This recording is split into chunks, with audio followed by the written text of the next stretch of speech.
Assalamualaikum warahmatullahi wabarakatuh. Kembali lagi di channel Kisah Warganet. Di kesempatan kali ini saya akan membawakan sebuah cerita yang berjudul Meninggal Setelah Akad Nikah. Seperti apa ceritanya? Tak usah lama-lama lagi, mari kita masuk ke ceritanya.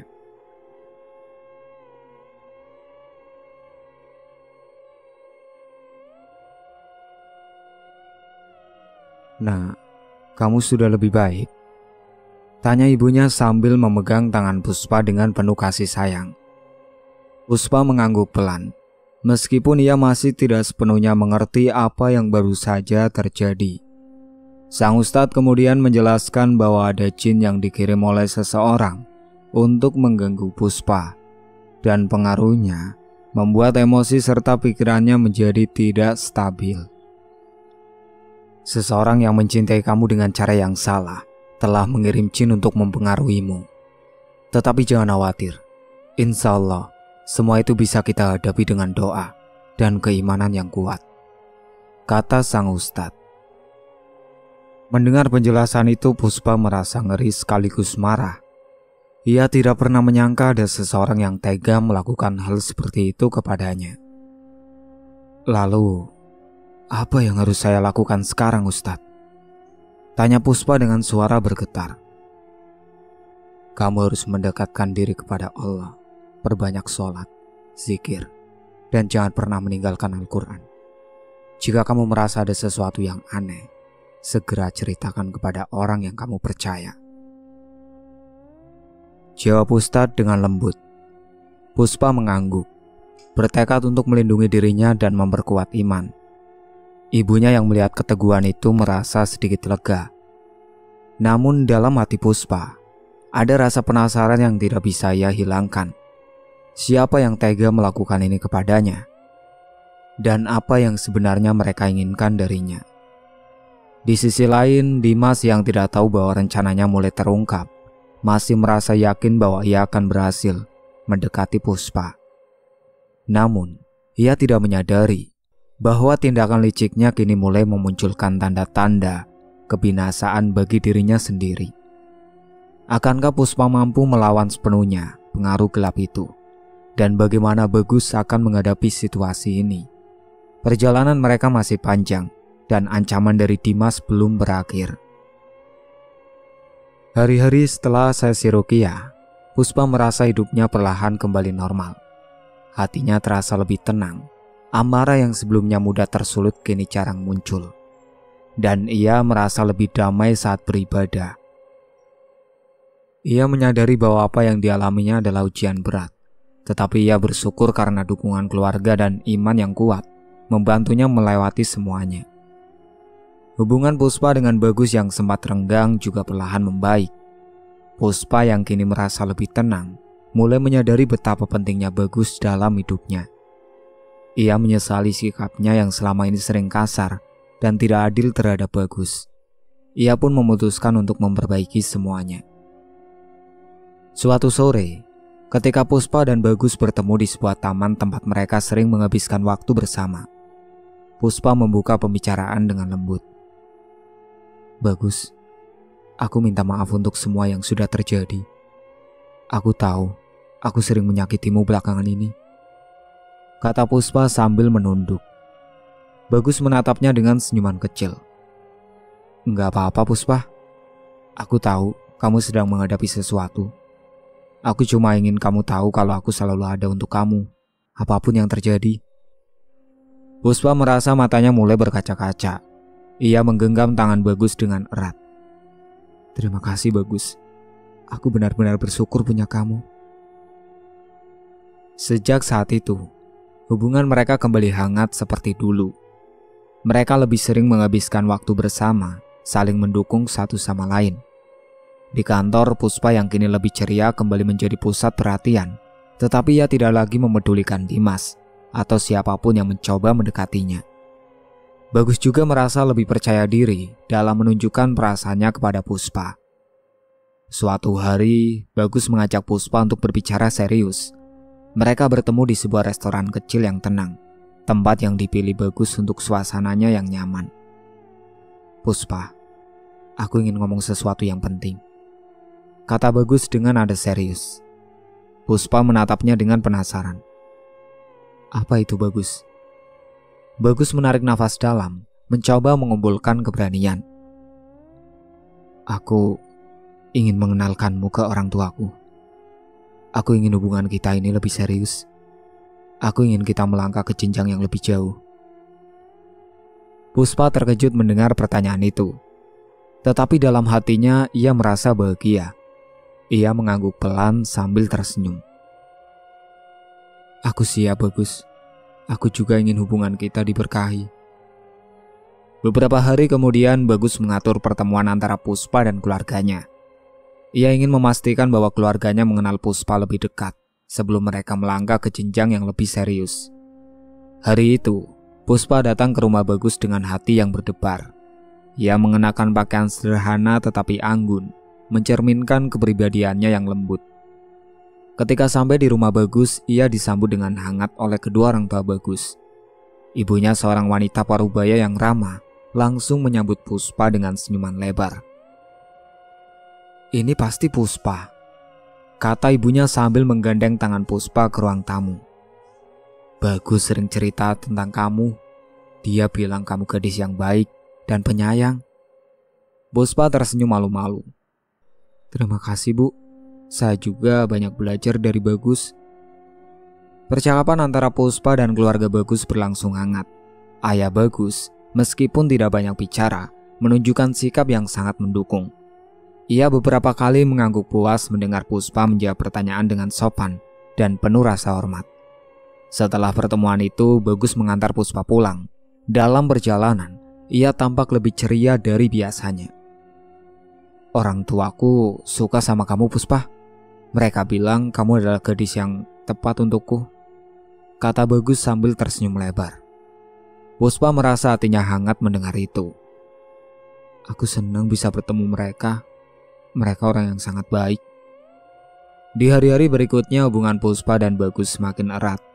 Mereka mulai membahas rencana masa depan yang lebih jauh, termasuk langkah-langkah untuk mempersiapkan pernikahan. Puspa juga merasa semakin yakin bahwa Bagus adalah orang yang tepat untuk mendampingi hidupnya. Namun di balik kebahagiaan itu, ada seseorang yang tidak senang dengan perkembangan hubungan mereka.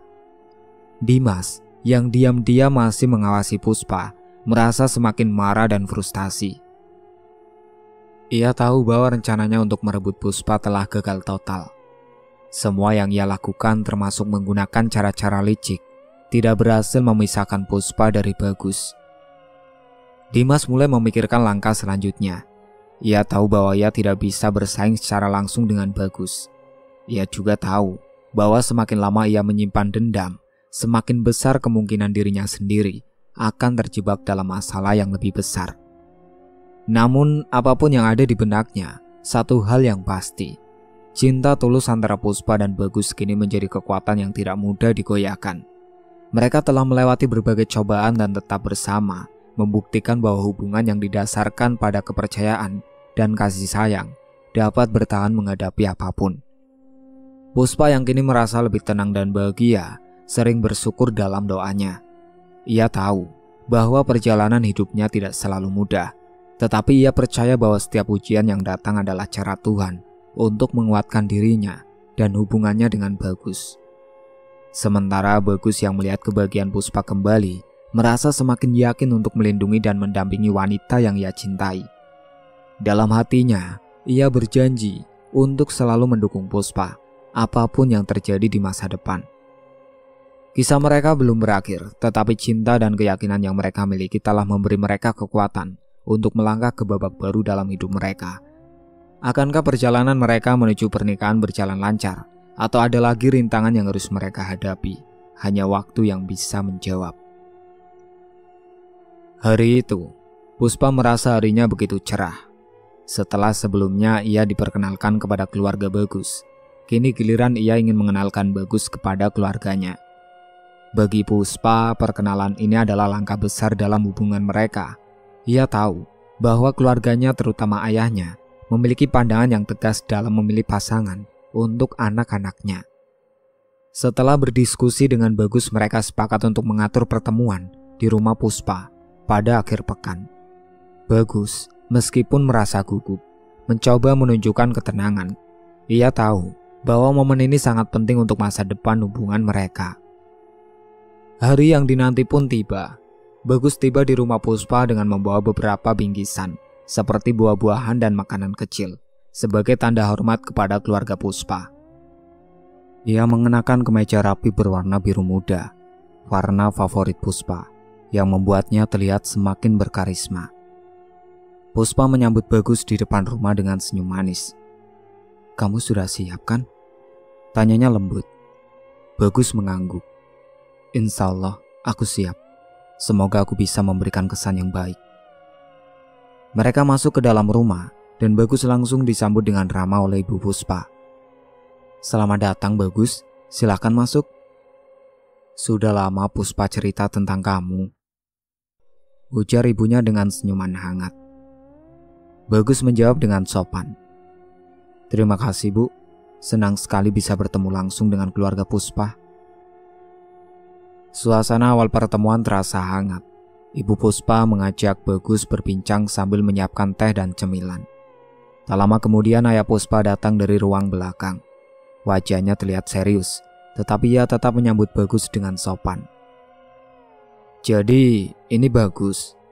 tanya Ayah Puspa sambil menatap Bagus dengan tajam, seolah mencoba menilai karakternya. Bagus berdiri dan menjawab dengan nada hormat. "Iya Pak, saya Bagus. Terima kasih sudah menerima saya di rumah ini." Ayah Puspa mengangguk pelan sebelum duduk di kursinya. Ia mulai mengajukan beberapa pertanyaan, seperti pekerjaan Bagus, rencana masa depannya, dan pandangannya tentang hubungan. Bagus menjawab setiap pertanyaan dengan jujur dan penuh keyakinan. Ia menjelaskan bahwa ia bekerja keras dan berusaha menjadi pribadi yang lebih baik setiap hari, terutama demi masa depannya bersama Puspa. Melihat kejujuran dan kesungguhan Bagus, Ayah Puspa perlahan melunak. Ia mulai tersenyum tipis dan terlihat lebih santai. "Saya suka anak muda yang punya visi jelas seperti kamu, Bagus. Kalau kamu serius dengan Puspa, saya harap kamu bisa menjaganya dengan baik," kata Ayah Puspa dengan nada tegas. Bagus mengangguk penuh keyakinan. "Insya Allah Pak, saya berjanji akan menjaga dan membahagiakan Puspa." Percakapan terus berlanjut hingga suasana menjadi semakin cair. Puspa yang duduk di samping ibunya merasa lega melihat ayahnya mulai menerima Bagus. Setelah beberapa jam, pertemuan itu pun berakhir dengan kesan yang sangat baik. Setelah Bagus pulang, Ayah Puspa berbicara kepada putrinya. "Nah, Ayah lihat Bagus adalah laki-laki yang baik. Kalau kamu yakin dengan dia, Ayah restui hubungan kalian." Puspa merasa hatinya begitu lega mendengar itu. Ia segera memberitahu Bagus tentang restu ayahnya, dan Bagus merasa sangat bersyukur. Tak lama setelah pertemuan itu, Bagus dan Puspa mulai membicarakan rencana lamaran. Mereka ingin menjadikan hubungan mereka lebih serius dengan langkah yang jelas. Puspa merasa senang karena Bagus begitu terbuka dan melibatkan dirinya dalam setiap keputusan. Bagus kemudian mengajak keluarganya untuk mendiskusikan rencana lamaran. Orang tua Bagus sangat mendukung dan siap membantu segala persiapan. Mereka bahkan menawarkan untuk mengurus sebagian besar kebutuhan acara lamaran agar Bagus dan Puspa tidak terlalu repot. Setelah menentukan tanggal yang disepakati bersama, Bagus dan keluarganya mempersiapkan segala hal untuk hari lamaran. Mereka memastikan bahwa semuanya berjalan dengan lancar, mulai dari memilih cincin, mempersiapkan hantaran, hingga mengatur jumlah rombongan keluarga yang akan ikut. Di sisi lain, Puspa juga sibuk mempersiapkan dirinya. Ia sering berbincang dengan ibunya tentang apa saja yang perlu dipersiapkan untuk menyambut keluarga Bagus. Meskipun Puspa merasa gugup, ia juga sangat bersemangat. Baginya, ini adalah awal dari perjalanan panjang bersama Bagus. Hari lamaran pun tiba. Rumah Puspa dihias sederhana tetapi terlihat sangat indah. Keluarga Puspa menyambut keluarga Bagus dengan hangat. Suasana penuh kekeluargaan tercipta, membuat semua orang merasa nyaman. Setelah acara sederhana itu, Bagus secara resmi menyampaikan niatnya untuk melamar Puspa di hadapan keluarga besar. Dengan penuh keyakinan ia mengungkapkan rasa cintanya kepada Puspa dan tekadnya untuk menjaga serta membahagiakan Puspa. Kata-kata Bagus membuat Puspa merasa terharu. Ia tidak pernah meragukan kesungguhan Bagus, tetapi mendengar langsung pengakuannya di hadapan keluarga membuat hatinya semakin mantap. Ayah Puspa sebagai kepala keluarga memberikan restu penuh atas hubungan mereka. Saya percaya Puspa berada di tangan yang tepat. Bagus, jaga anak saya dengan baik, ucapnya. Insya Allah Pak, saya akan melakukan yang terbaik, jawab Bagus dengan penuh keyakinan. Setelah semua acara selesai, kedua keluarga berbincang santai sambil menikmati hidangan yang telah disiapkan. Mereka saling mengenal lebih dekat, mempererat hubungan keluarga yang kini terjalin melalui Bagus dan Puspa. Malam itu ketika semua orang pulang, Puspa dan Bagus berbicara sebentar di depan rumah. Aku gak percaya semuanya berjalan seindah ini, kata Puspa sambil tersenyum. Aku juga gak menyangka, tapi aku tahu satu hal Puspa. Kita sudah melangkah ke arah yang benar, dan aku akan berusaha untuk selalu membuatmu bahagia, jawab Bagus. Puspa mengangguk, matanya berbinar penuh harapan. Aku juga akan selalu mendukungmu Bagus. Bersama-sama, kita bisa menghadapi apapun. Mereka saling tersenyum, merasakan kebahagiaan yang begitu mendalam. Kini perjalanan mereka menuju pernikahan telah dimulai, dan mereka siap melangkah ke masa depan dengan keyakinan dan cinta yang tulus. Dimas duduk di mobilnya dengan wajah penuh amarah. Pikirannya dipenuhi bayangan tentang Puspa dan Bagus yang kini semakin dekat menuju pernikahan. Informasi itu baru saja ia dapatkan dari rekan sekantor yang tanpa sengaja menyebutkan bahwa keluarga Puspa dan Bagus telah mengadakan lamaran. Bahkan tanggal pernikahan mereka sudah ditentukan. Kenapa bisa begini? Gumamnya dengan nada geram. Tangannya menggenggam erat kemudi hingga buku-buku jarinya memutih. Ia merasa tak terima. Semua rencana yang ia susun untuk merebut Puspa kini hancur berantakan. Dimas tak bisa menerima kenyataan itu. Baginya Puspa adalah wanita yang pantas menjadi miliknya, bukan Bagus. Ia pun memutuskan untuk kembali mendatangi dukun yang sebelumnya ia temui, berharap mendapatkan penjelasan mengapa pelet yang ia lakukan tidak berhasil. Malam itu, di bawah remang-remang cahaya bulan, Dimas tiba di sebuah rumah kecil di pinggiran desa. Tempat itu tampak suram, dengan pintu kayu tua yang berderit saat dibuka. Dukun yang ia temui sebelumnya sudah menunggu di dalam, duduk di atas tikar dengan segelas air di tangannya. Kamu kembali, kata sang dukun dengan suara parau. Dimas duduk dengan kasar di depan dukun itu, wajahnya penuh amarah. Kenapa pelet yang kamu berikan tidak berhasil? Bukannya Puspa tergila-gila padaku, dia malah semakin dekat dengan Bagus. Mereka bahkan sudah lamaran. Dukun itu mendengus pelan, seolah tidak terpengaruh oleh emosi Dimas. Pelet itu bekerja sesuai niat dan energi. Jika targetnya terlalu kuat, ada kemungkinan peletnya tertolak. Jangan omong kosong, aku sudah membayar mahal untuk ini. Kamu bilang pelet itu pasti berhasil, bentak Dimas. Matanya menyala penuh kemarahan. Sang dukun menatap Dimas dengan tajam. Puspa bukan wanita biasa. Dia adalah orang yang kuat imannya. Ketika dia mengikuti Ruqyah, semua energi pelet itu sirna. Itu bukan salahku. Itu karena kekuatan doa dan keyakinannya. Jawaban itu hanya membuat Dimas semakin frustasi. Lalu apa yang harus aku lakukan sekarang? Aku tidak bisa menerima ini. Kalau bukan aku yang memiliki Puspa, maka tidak ada yang bisa memilikinya. Dukun itu terdiam sejenak, lalu berkata dengan nada pelan tetapi menyeramkan. Kala itu keinginanmu adalah jalan lain. Tapi ingat, jalan ini gelap dan tidak ada jalan kembali. Dimas tertegun mendengar kalimat itu. Hatinya bimbang sesaat, tetapi amarah dan obsesinya terhadap Puspa membutakan logikanya. Aku tidak peduli, lakukan apapun yang perlu dilakukan. Sang dukun mengangguk perlahan. Ia mengambil beberapa benda dari sebuah kotak tua, termasuk lilin hitam, segumpal kain merah, dan seutas tali. Ia mulai merapal mantra dengan suara rendah dan menyeramkan. Aroma dupa memenuhi ruangan, membuat suasana semakin mencekam. Kamu harus bersedia menerima konsekuensinya, kata sang dukun di tengah ritual. Jika kamu benar-benar ingin menghancurkan hubungan mereka, maka kamu akan kehilangan sebagian besar keberuntungan hidupmu. Jiwa dan hatimu akan terus dipenuhi kegelapan. Dimas mengangguk tanpa ragu. Aku tidak peduli, yang penting mereka tidak bahagia. Ritual itu berlangsung cukup lama, dan pada akhirnya sang dukun menyerahkan sebuah benda kecil kepada Dimas.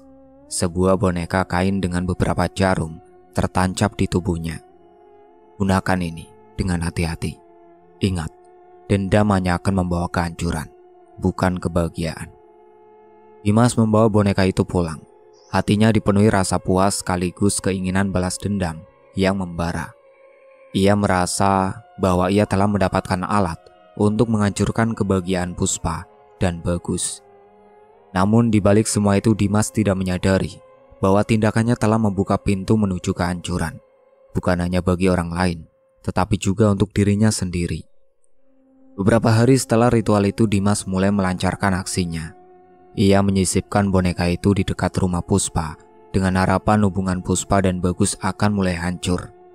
Sementara itu, ia terus mengawasi Puspa dari kejauhan, berharap melihat tanda-tanda keretakan dalam hubungan mereka. Awalnya, tidak ada yang terjadi. Puspa dan Bagus tetap terlihat bahagia, baik di kantor maupun di luar. Hal ini membuat Dimas semakin frustasi. Ia merasa usahanya sia-sia dan mulai mempertanyakan kekuatan ritual itu. Namun beberapa hari kemudian, sesuatu yang aneh mulai terjadi. Puspa merasa tubuhnya sering lemas tanpa sebab yang jelas. Ia juga mengalami mimpi buruk yang membuatnya gelisah setiap malam. Bagus yang khawatir dengan kondisi Puspa mencoba menghiburnya dan membawanya ke dokter. Namun secara medis, tidak ada yang salah dengan Puspa. Kondisi ini perlahan mempengaruhi hubungan mereka. Meskipun Bagus tetap berusaha sabar mendukung Puspa, rasa frustasi dan ketegangan mulai muncul di antara mereka. Puspa merasa bersalah karena keadaannya membuat Bagus khawatir. Sementara Bagus merasa tidak berdaya karena tidak bisa membantu Puspa secara langsung. Di sisi lain, Dimas merasa puas melihat tanda-tanda masalah mulai muncul dalam hubungan Puspa dan Bagus. Ia yakin bahwa ritual yang dilakukan sang dukun akhirnya mulai memberikan hasil. Namun, kebahagiaan itu hanya sesaat. Dalam mimpinya, Dimas mulai dihantui bayangan mengerikan.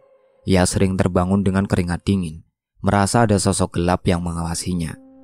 Perlahan hidup Dimas mulai dihantui rasa takut dan kegelisahan. Ia merasa bahwa setiap langkahnya diikuti oleh sesuatu yang tidak terlihat.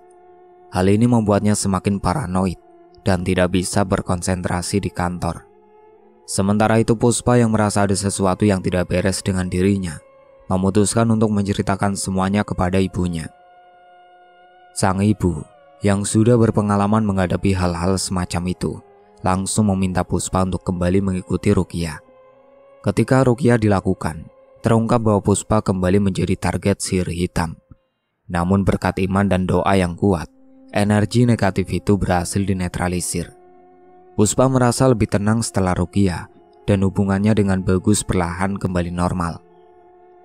Namun, akankah Dimas berhenti dengan rencananya? Atau justru semakin tenggelam dalam kegelapan obsesinya? Jalan yang dipilih kini tidak hanya membawa penderitaan bagi orang lain, tetapi juga dirinya sendiri. Bagaimana akhir dari semua ini? Hanya waktu yang akan menjawab. Hari yang telah lama dinanti akhirnya tiba. Hari pernikahan Bagus dan Puspa. Semua persiapan sudah dilakukan dengan sempurna.